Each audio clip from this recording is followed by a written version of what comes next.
ফেটে যাওয়া দুধ দিয়েও যে এত মজাদার একটা রেসিপি বানানো যায় সেটা আপনারা না খেলে বুঝতেই পারবেন না।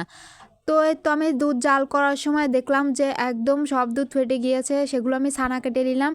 আর যেহেতু এখন আমের সিজন চলতেছে তো আমি আম দিয়ে অবশ্যই রেসিপিটা ট্রাই করব। তো আমি এখন বানাতে যাচ্ছি রসগোল্লা, আর সেটা হবে কাঁচা আমের রসগোল্লা। এর জন্য আমি ছানা কেটে নিয়েছি এবং ছানার সাথে কিছু আম বেটে মিশিয়ে দিলাম আর একটু ময়দা দিয়ে একটু ভালো মতো মথে নিচ্ছি।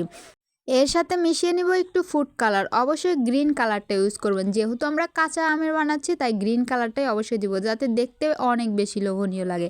তারপর যখন একটু তেল ওঠা ওঠা ভাব উঠে আসবে তখন একটু দুই হাতের সাহায্যে একটু গোল গোল মিষ্টি শেপ দিয়ে নেব। অবশ্যই ছোট ছোট করে গোল গোল দিতে হবে, কারণ এগুলো শিরাতে দিলে আরও বড় হয়ে যাবে। তো আমি এভাবে অনেক কয়টা গোল গোল বানিয়ে নিচ্ছিলাম। যেহেতু আমি এটা ফার্স্ট টাইম ট্রাই করতেছি তাই ভাবতেছিলাম হবে কি হবে না, তবুও সুন্দর আসতেছিল আলহামদুলিল্লাহ। দেখতেই পাচ্ছেন আপনারা। এভাবে আমি অনেকগুলো গোল গোল বানিয়ে নিলাম। দেখুন আমার কতগুলো মিষ্টি হয়েছে। তারপরে এই তো এখন শিরা বানানোর পালা।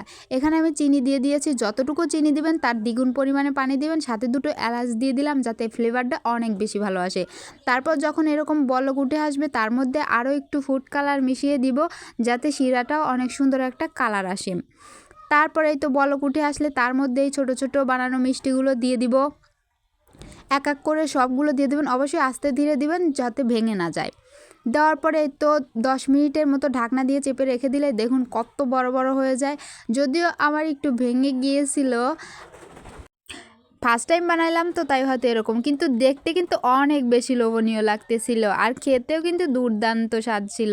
দেখুন কত সুন্দর নরম তুলতুলে হয়েছিল। আমি আপনাদের ভেঙে খেয়ে দেখাই, মানে জিভায় দেওয়ার সাথে সাথে এত বেশি মজা লাগতেছিল বলার মতো না। অবশ্যই আপনারা বাড়িতে একবার হলেও এটা ট্রাই করে দেখবেন।